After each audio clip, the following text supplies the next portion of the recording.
জন্য প্রেরণ করেছিলেন নবী মুহাম্মদ সাল্লাল্লাহু আলাইহি ওয়াসাল্লামকে। তিনি এসে আমাদেরকে ইসলামের যাবতীয় বিষয়গুলি পুঙ্খানুপুঙ্খ রূপে ব্যাখ্যা করে গেছেন। আল্লাহ রাব্বুল আলামিনের যে ইচ্ছা এবং অভিপ্রায়, সেটা ছিল মানুষ দুনিয়াতে এসে আল্লাহর ইবাদত করবে।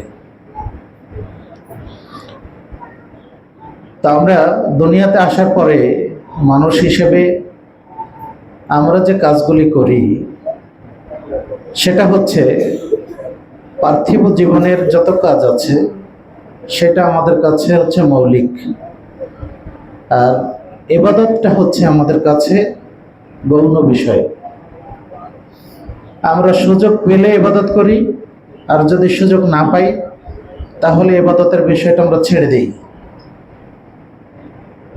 যদি আপনি আমি একটু পরিসংখ্যান চালাই তাহলে দেখতে পাবো যে দুনিয়াতে প্রতিদিন দিন রাত মিলে যে 24টি ঘন্টা, এই 24 ঘন্টার মধ্যে আল্লাহর ইবাদতের জন্য আমরা কতটুকু সময় ব্যয় করি, আর দুনিয়াবি কাজের জন্য আমরা কতটুকু সময় ব্যয় করি।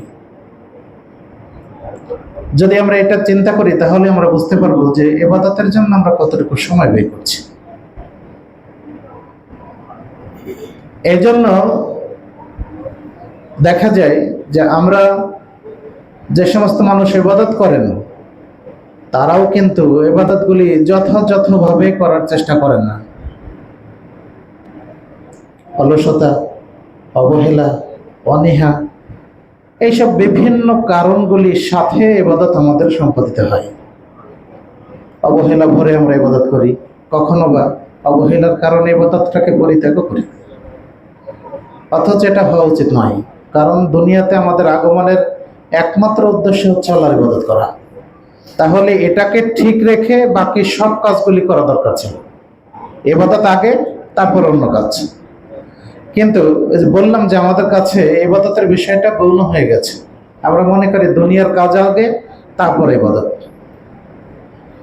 আর এইসব কারণগুলি কেন ঘটে, আমাদের জীবনে ইবাদতটা কেন এত অবহেলার, কেন অলসতা আমাদের জীবনে আসে, আমি আপনাদেরকে সেই বিষয়গুলি অত্যন্ত সংক্ষেপে আলোচনা করতে চাচ্ছি।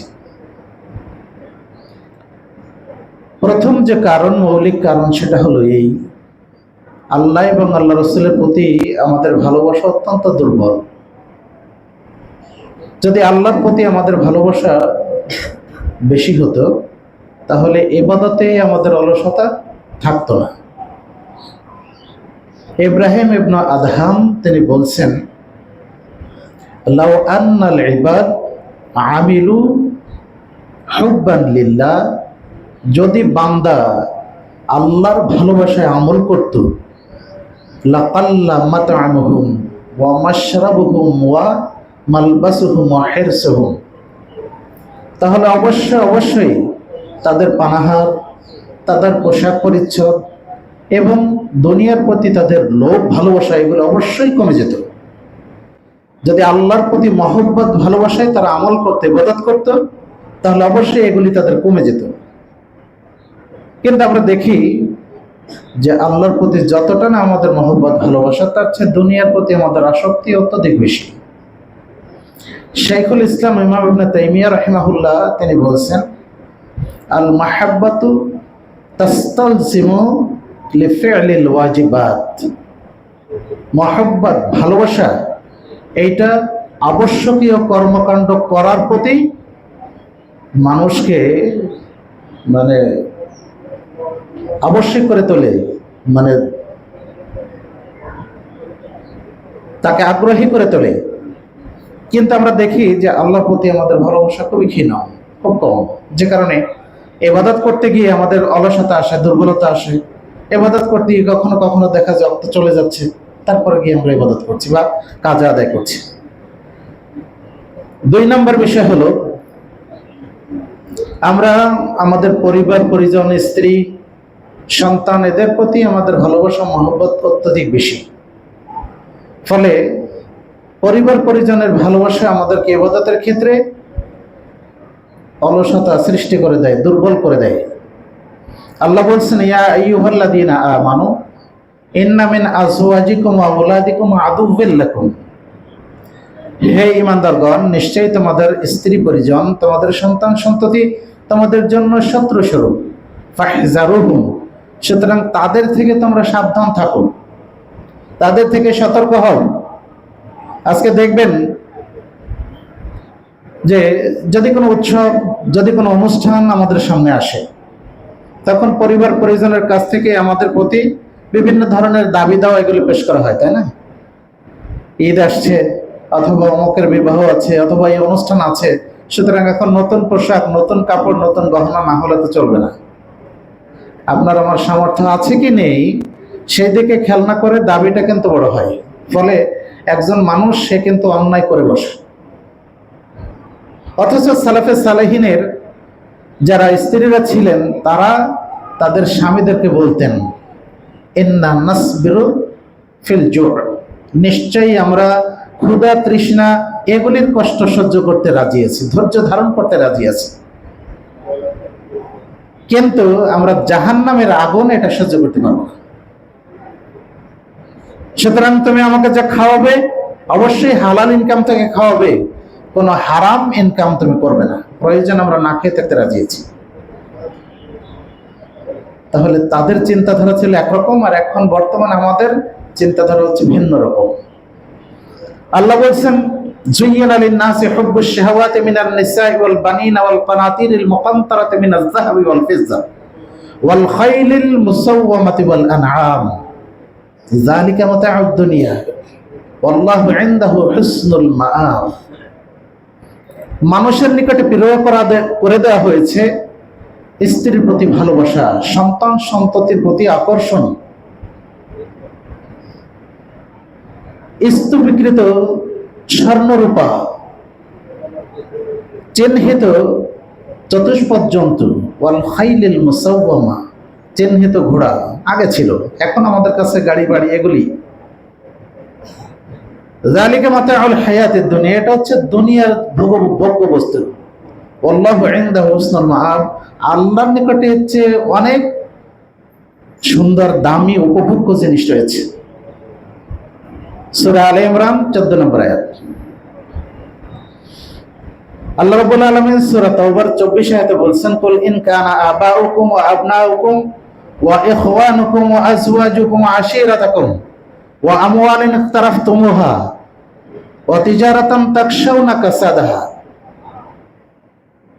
ওয়া মাসাকিন তারজাউনাহা আহাব্বা ইলাইকুম মিনাল্লাহি ওয়া রাসূলিহি ওয়াল জিহাদি ফি সাবিলিহি ফাতারাব্বাসু হাত্তা ইয়াতি আমরুল্লাহ ওয়াল্লাহু লা ইয়াহদিল কওমাল ফাসিকিন। হে মুহাম্মদ, তুমি বলে দাও, যদি তোমাদের নিকটে তোমাদের পিতামাতা, তোমাদের সন্তান সন্ততি, তোমাদের ভাতৃমণ্ডলী, তোমাদের স্ত্রী পরিজন এবং তোমরা যে ব্যবসায় ক্ষতিগ্রস্ত হওয়াটাকে ভয় করো এবং যে বাড়ি তোমরা করেছে এগুলির প্রতি তোমাদের আসক্তি, এটা যদি আল্লাহ এবং আল্লাহ রসুলের থেকেও বেশি হয় এবং তার পথে জেহাদ করা থেকেও যদি তোমাদের এই মহব্বত বেশি হয়, তাহলে তোমরা অপেক্ষা করো ওই দিন আসা পর্যন্ত যেদিন আল্লাহ রাব্বুল আলামিনের শাস্তি তোমাদের উপর আপতিত হবে। আর আল্লাহ ফাসিক সম্প্রদায়কে পছন্দ করেন না, ভালোবাসেন না। সূরা তাওবা আয়াত নম্বর 24। তাহলে দেখা যায় যে মানুষের কিন্তু এইগুলি বেশি, স্ত্রী পরিজন, সন্তান সন্ততি, ভাই ব্রাদার, আবার তাদের সম্পদ, বাড়ি গাড়ি, এগুলি তাদের কাছে অত্যধিক প্রিয়। ফলে এই সবগুলির মহব্বত আমাদেরকে ইবাদত থেকে দূরে সরিয়ে দেয়। 3 নম্বর বিষয় হলো দুনিয়ার প্রতি আমাদের আসক্তি, ভালোবাসা। মানুষ দুনিয়ার প্রতি এতটাই লিপ্ত হয়ে যায় যে সে সকাল থেকে নিয়ে রাত 12টা-1টা পর্যন্ত দেখবেন যে তার কর্মসংস্থানে কাজ করছে, ব্যবসা হোক, খামার হোক, চাকরি হোক বা অন্য কিছু হোক, সে কাজ করছে, সেখানে তার অলসতা আসে না, সেখানে দুর্বলতা তৈরি হয় না। কিন্তু যখন সে ইবাদত করবে তখন অলসতা চলে আসে, দুর্বলতা চলে আসে। আল্লাহ রাব্বুল আলামিন বলছেন, ওয়ালা তাজিদান্নাহুম আহসানান নাসি আলা হায়াতিন ওয়া মিনাল্লাযিনা আশরাকু ইয়াওয়াদ্দু আহাদুহুম লা ইউআম্মারু আলফা সানা ওয়া মা হুয়া বিমুযাহহিহি মিনাল আযাবি আন ইউআম্মার ওয়াল্লাহু বাসীরুম বিমা ইয়া'মালুন। তুমি মানুষের মধ্যে অবশ্যই এমন কিছু মানুষ পাবে যারা দুনিয়ার প্রতি অত্যধিক আসক্ত, এমনকি যারা মুশরিক তাদের চেয়েও বেশি। তাহলে যারা মুশরিক, যারা হিন্দু, বৌদ্ধ, খ্রিস্টান, তাদের তো আল্লাহর প্রতি ভালোবাসা হওয়ার কথা নয়, তারা তো দুনিয়াকে ভালোবাসবে, এটাই স্বাভাবিক। কিন্তু যিনি মুমিন, যিনি মুসলিম, তার ভালোবাসা কেন আল্লাহর প্রতি বেশি হয় না, বরং তার ভালোবাসা কেন দুনিয়ার প্রতি বেশি হয়?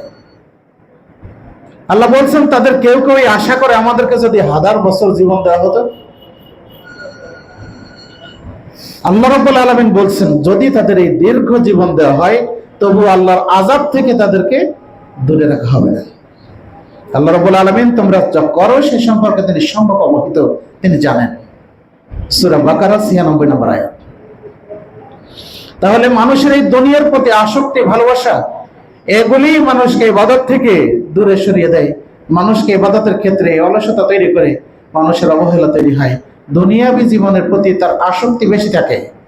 সূরা তাকাসুরে আল্লাহ যেমন বলছেন, আলহাকুমুত তাকাসুর হাত্তা যুরতুমুল মাকাবির, অধিক পাওয়ার আকাঙ্ক্ষা তোমাদেরকে আখিরাত ভুলিয়ে রাখে যতক্ষণ পর্যন্ত তোমরা কবরে উপনীত না হও। আনাস রাদিয়াল্লাহু আনহু থেকে বর্ণিত, তিনি বলেন রাসূলুল্লাহ সাল্লাল্লাহু আলাইহি ওয়াসাল্লাম বলেছেন, লাউ আন্না লি ইবনে আদম ওয়াদিয়ান মিন যাহাবিন, যদি আদম সন্তানের 2 উপত্যকা সমপরিমাণ সম্পদ থাকে, স্বর্ণ থাকে, লাবতাগা সালিসান, সে তৃতীয়টা চাইবে। ওয়ালা ইয়ামলাউ জাওফাহু ইল্লা তুরাব, আর তার পেট ভর্তি হবে না যতক্ষণ পর্যন্ত এখানে মাটি দেওয়া না হবে। মানে যতক্ষণ পর্যন্ত সে কবরস্থ না হবে ততক্ষণ তার এই লোভ শেষ হবে না, তার এই আকাঙ্ক্ষা, তার এই চাহিদা শেষ হবে না। সুতরাং মানুষের চাহিদা অসীম। এজন্য কবি বলছেন না, এ জীবনে হায় সেই বেশি চাই, আছে যার ভুরি ভুরি, রাজার হস্ত করে সমস্ত কাঙালের ধন চোর। তাহলে যারা আছে সেই কিন্তু চুরি করে। ঋণ খেলাপি কারা হয়?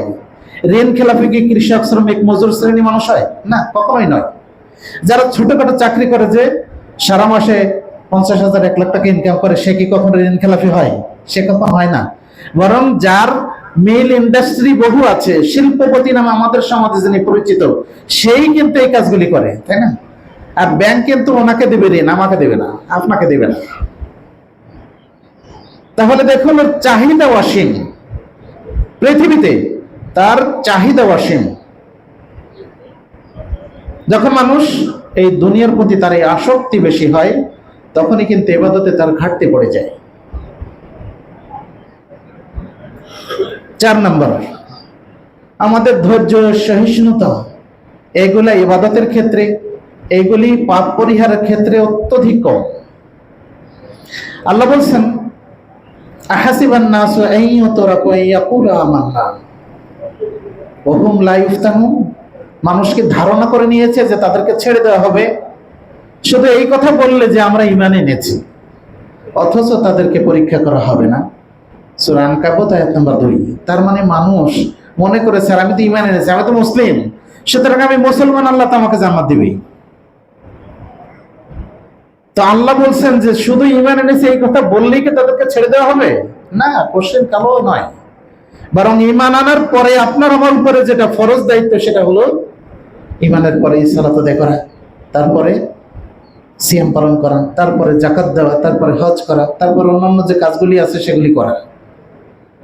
তাহলে ঈমান আনলেই শুধু যথেষ্ট নয় যে আমি আপনি পরকালীন জীবনে নাজাত পেয়ে যাব।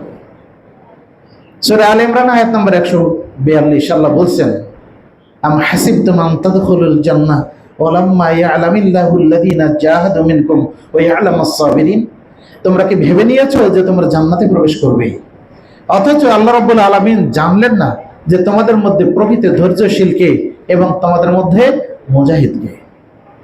তাহলে আপনি ইবাদতের ক্ষেত্রে জিহাদ করতে পারবেন না, আপনি ইবাদতের ক্ষেত্রে ধৈর্য ধারণ করতে পারবেন না, আর মনে করে নিয়েছেন যে আমরা জান্নাতে চলে যাব, তাই না? এটা এত সহজ নয়। জান্নাতে যাওয়া এত সহজ নয়। দুনিয়াতে এত কষ্ট করছেন, আপনার আমার জীবনের এই হায়াতের পরিব্যাপ্তি কতটুকু, পরিসীমা কতটুকু? 60 বা 70 বছর, যেটা রাসূল সাল্লাল্লাহু আলাইহি ওয়াসাল্লাম বলছেন, আমার উম্মতি বাইনা 60 সানা ইলা 70 সানা আমার উম্মতের গড় বয়স হচ্ছে 60 থেকে নিয়ে 70 বছর।